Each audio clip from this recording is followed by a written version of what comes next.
Hey everybody, PsyStarcraft here with another StarCraft 2 commentary. Oh, look at that pro split, man. That was a 2-2 and 2 split. That guy bounced around a little bit, but it's still pretty sexy. And today we have a Zerg versus Protoss. I'm playing in the left side as the red Zerg. And my opponent is FXO, or FXOptikZero. I think he's using the O as double. The O in FXO and also the O in Optics. So FXOptikZero. And he's the blue Protoss. Now, I've played this guy before, both on ladder and practice games a long time ago. We used to play a couple games every now and then just to own up on our ZVP skills. But this one is definitely on ladder, so we're holding nothing back and we want to kill each other and get points because that's what ladder is. Now, that was kind of unusual. He's patrolling the probe around the top of it to catch my scouting overlord. He actually might have been a bit too quick. The Overlord would have been about right here. So that was actually really fast. I don't know why he chose to scout with the probe that soon. But anyway, he is sending out a very fast probe scout because he wants to deny any fast expansion from me. And if you're a Zerg player, especially if you're me, you want to get down that 14 hatch or that 15 hatch. And I try to do that this game. You're going to see that. And he's actually going to deny it very well. But in this Zerg versus Protoss, I've been testing a new strategy, and you're going to see it unfold here, and I'll kind of give you details on the strategy as you see it happen. But so far, it's worked every single time. It has a few holes and a few adjustments I need to make, but overall, it's pretty solid. You guys should try it. And I did see that probe come up, so I didn't even bother to expand. I threw down my spawning pool, followed by a gas and my drone scouts. Gonna find out what the heck he is doing here. Now, FXOptikZero, he likes to play macro games. He can be cheesy at times, but this time he will play a macro game because I know that's what you guys like to see. Nice, heavy macro games, T3, all that kind of good stuff, awesome tactics, so on and so forth. 3 drones being transferred to the geyser pool, almost up. Now, I want to get an expansion down as soon as possible, and we can see he's not actually blocking the expansion right now. He's not building a pylon. So what that means is I won't have to wait for lings to come out before I expand, because normally there's a pylon you have to kill with lings. It would take forever to kill with drones. I should be transferring a drone shortly as I hit 300 minerals to throw down that expansion. Meanwhile, at Optics base, he's throwing down that cybernetic score. Getting a second gas. That second gas is actually slightly late. You usually see that complete way before the cybernetic score, but in this case, it did not reach that timing. Speed now being upgraded before I actually throw down my expansion, which is a bit unusual. I think my expansion was a tad late in this situation. 4 lings now on the field, and you don't want to make any more than 4 lings unless you have to. I mean, 4 lings is kind of the maximum. If you're going to be pressured by chrono boosted gateways and let's say a stalker and zealot or a couple stalkers, something like that, then you're going to want more than 4 lings or a spine crawler. It's personal preference. Spine crawler is less mobile, but we'll deal with it just fine. Lings will actually have a chance of killing the units if you can chase them down. Why is it lagging? What is this? I don't understand. My computer is so fast and it's lagging like crazy. 20 frame rate. Wonderful. But as I was saying, I like to go the ling route, but I didn't receive any pressure this game. And another tip, if you're going to press the ramp with some lings to see what's going on, don't send all 4, because you will get force fielded in and you will lose every single ling. Notice I'm setting in 1 ling, that 1 ling dies, I see 2 sentries. And immediately after seeing those 2 sentries, I'm thinking, okay, fast expansion. Because sentries are a defensive unit, well, better defensively than offensively. And, he can trap in any units I try to assault his expansion with. There's the Nexus. He's probably got about 3 gateways. 2 gateways so far, so it's a little bit faster than usual. Usually you'll see 3 gateway Nexus. So this is a high eco build from FXOptikZero, only 2 sentries when he expands. Now I can do 2 things in this situation. I can try to exploit it with a roach zergling attack, which cross position may or may not work, it's hard to tell. Or I can just macro heavy. Now I am getting a roach warren, but we'll see what I produce after that roach warren completes. Check out the drone count, it's 27 to 27 currently. I've got a lot of money saved up, layer now being morphed in, mutated in. And Optic just continuing to make sentries, 5 more drones on the way for me. Layer at about 6 minutes or 6:30, so the layer was slightly fast. Second gas now being created. And I'm just kind of checking out what's going on. He is building 2 gateways in the front and a robotics facility in the back. I'm seeing all 3 of those. And the only problem with creating a wall like this with production structures is you kind of give away what units you're going to be creating. While this wall is effective for defense, he is telling me what he's doing essentially. Now if you check out production, I have a roach warren, I'm building some roaches, I have a baneling nest, and I have an evolution chamber and a third gas coming up. So I'm doing a lot of different things right now. Roaches, banelings, upgrades, a lair for, you know, roach speed, stuff like that. And while he's very focused on a specific build, just 4 gateway, 1 robot, it's pretty common to see those kind of buildings. I'm trying to scout a little extra, but that's not going to be too useful because most of his buildings are at his expansion. Now I am getting +1 for my roaches, +1 attack for my roaches.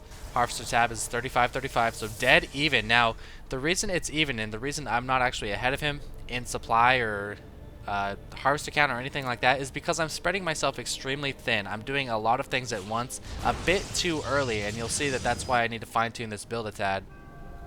I'm trying to get roaches, I'm trying to get banelings, I'm trying to go lair tech, I'm trying to create roaches instead of drones. I'm just doing so darn much right now. And, you know, hopefully the units, the tech will pay off rather than the macro, because right now he's actually within 6 still. I did just make another batch of drones, but the strategy I'm going here is roaches and baneling drops. Baneling drops are extremely good against Protoss units because they're generally pretty... Oh, that's some lag. They're generally pretty slow, especially the sentries, and they negate force fields. You can just drop right over force fields, fly right over force fields and drop on top of sentries and zealots and everything.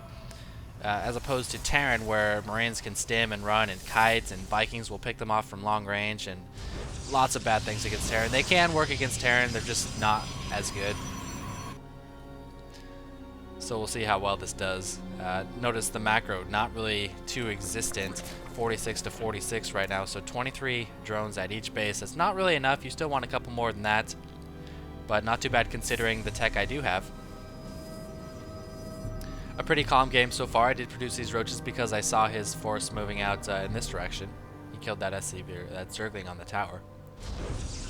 And he's getting an upgrade. Did I see that forge? Yes, I did see that forge produce, and that also told me I'd be okay for a while, so that's why I'm making 6 more drones.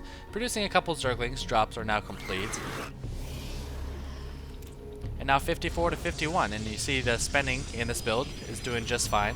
Now, if you don't produce roaches or Zerglings and you just go pure drones and then you start making roaches and banelings, you will have a lot of excess money, and that's where you want to throw down an extra expansion, maybe an auxiliary hatchery if you don't feel safe expanding, something else. Just because you want to spend your minerals. I've got good Overlord spread here. Got every single base covered that he might expand to, or possibly here. Only Idra doesn't scout that direction though. 2 more gateways coming up for optics, and I've got an Overlord flying in for the scout. I see 2 more gateways, so it's going to be a heavy gateway, low robotics army because of those 2 extra gateways. He thinks it's going to be a drop. I actually delay his mining for a bit here. He forces his drones back onto the minerals, and finally that Overlord goes down. I'm not sure exactly what I saw as far as army goes, but he's still ahead in the harvester count. He's got so many harvesters, man. You have to remember, 61 harvesters is not even close to being worth it unless you have 3 bases. So he's overproducing harvesters, planning on taking a 3rd base. And if we check out the units tab, I've got 28 roaches to his fairly meager gateway count and only 3 immortals, plus 18 banelings inside of Overlord. So you can see from his money, he needs to spend a tad bit better trying to expand here, but that's not going to happen until he takes down that Overlord. He's got Dark Templar tech, he's got Templar tech, sending out this Dark Templar, and just check out when he's sending this. He's sending it around 12 minutes. I think that's a tad early as far as toss goes. Usually you won't need the spores so early, but just use that as a reference point. Let's say around 14 minutes you want to put a couple spines and a spore at every single base. I do have an Overseer just hanging out there. I see that he wants to expand to the 3rd base, so I am going to press the issue. The thing about this build, the Roach build into Baneling drops, is you want to be aggressive. You can't just sit back with it. You have to do a lot of damage because you're producing so many units early on. And we'll see, we have about 14 Banelings inside those Overlords. How many roaches we got? 37 roaches with +1. And watch what this does here. I'm pushing up. He's obviously going to force field. He's going for some of the Overlords. I've got a lot of decoy Overlords in the front, and I'm not even killing his army Yet, I'm forcing him to cancel an expansion that he wanted to build, or not build an expansion, forcing him to cancel a lot of gateways, and that's just because of the threat of these overlords. I actually didn't even do anything. Oh, now he's blinking in, sniping off a couple overlords. I'm not paying attention, but he's killing the decoy overlords. Now he's killing the overlords at a full 4 banelings down, 8 banelings down. Big blunder on my part. I could have managed those a lot better, but I am pushing in, forcing him to waste a lot more force fields when he didn't really have to. So already he's wasted about 12 force fields or so just because of the threat of this army. And even if it doesn't come into play right now, hopefully when he does engage, or when I engage, that means his sentries will have less energy. So this army, this aggression, hasn't really encountered this other army directly, yet it's playing its part. He is now at so much money because of his microing, having to micro.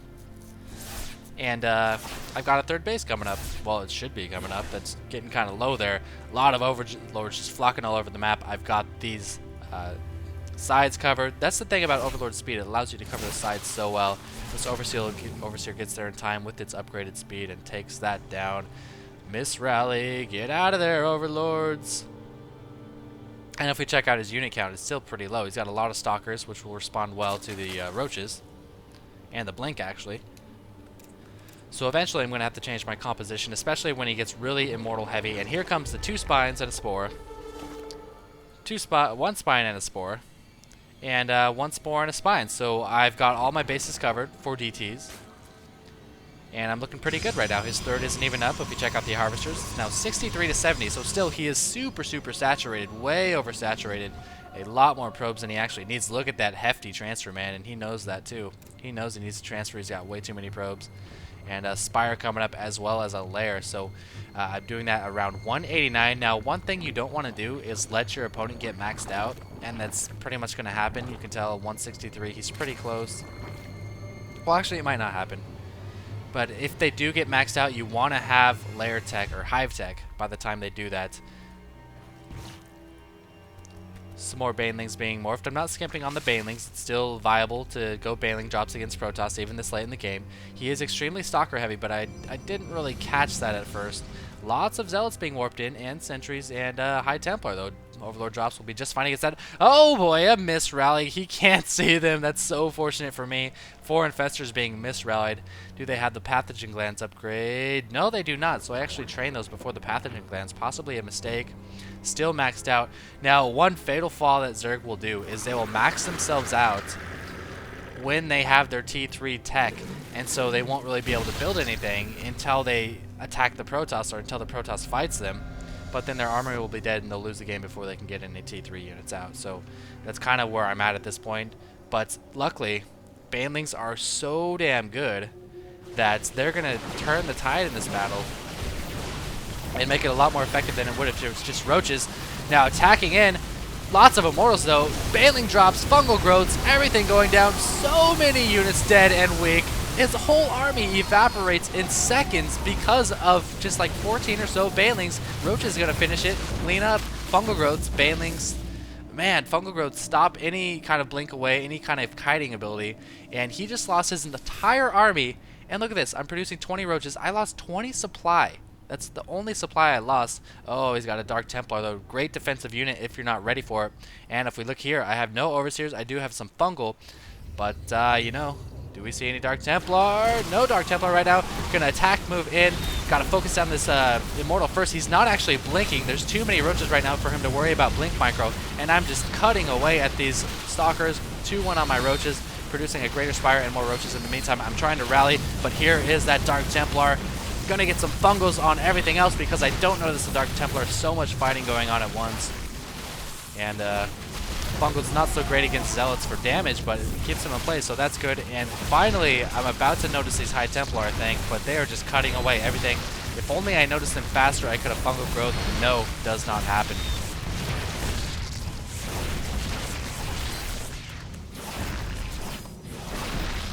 Finally, now retreating with these Roaches. A lot reinforcing, though. Those are the 20 that I built earlier. I don't know if I even noticed the Dark Templars now. Wow, it's so hard to hear them. I should be checking out the damage count on my Roaches, though. A lot of heavy damage going down. And now I'm making my 3 Overseers. Now I'm making 3 Corruptors as well, taking a 4th base because I have the advantage going and transferring some drones. So a very effective attack right there. Those Banelings just desecrated their entire penises.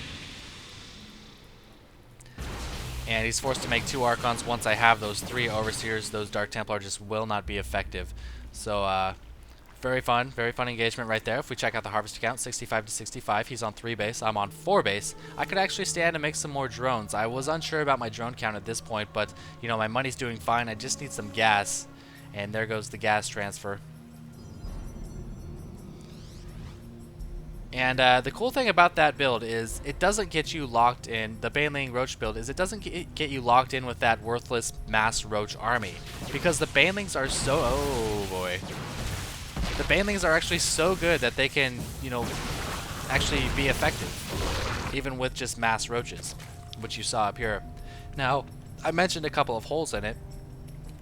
One hole would, of course, be Void Rays, but Void Rays aren't that common. They're common in Protoss Death Balls, but the cool thing is, even if they get Void Rays, you'll still kill all of their ground army, and then you'll just have to get some Hydras. You'll have to switch over to Hydras. Oh, and I actually had a Baneling Bomb here. Wow, that was actually... something I missed. And a Baneling Bomb. Boom. 3. Oh, what are you doing, Baneling? I could have killed a lot more than 3, but that Baneling went after the army. And that's why Baneling Bombs are kind of hit or miss. If there's a single unit that they would rather target besides the probes, they're going to do it. Another DT over here. I was good up until now at putting down some spores, but he actually killed the spore before I could complete it. 20 drones, there we go, that's what I like to see. 20 drones will bring me up to 75.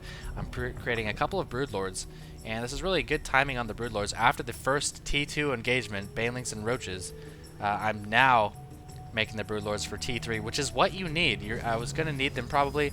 Actually, you know what, he doesn't really have any Colossi or anything. I might have been fine with just Roach Baneling.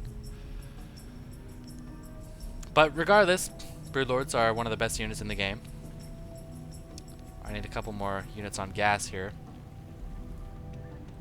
And that's a lot of Broodlords, man. Don't have any upgrades for them. Still using the Baneling drops. One thing I could use is a couple more Infestors just so I can get my Baneling drops off. And I killed a drone. Oh, I killed a drone so I could create another Broodlord. I forgot about that. Here we go. Yep, there we go. One thing you could do instead is just build a Spine and cancel it to free up a food.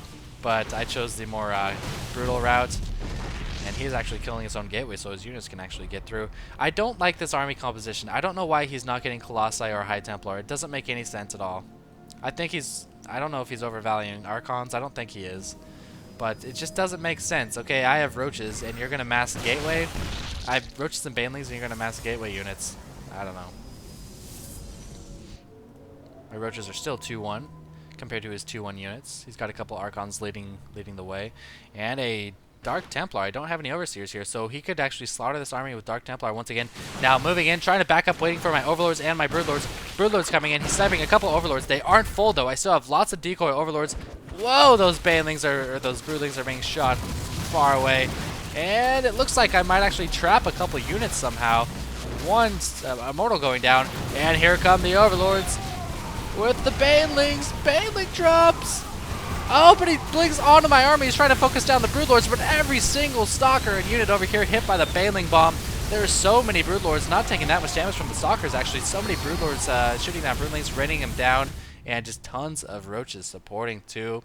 Check out the production tab. 22 Roaches on the way. He wasn't reinforcing at all. 200 to 81 when that final battle ended.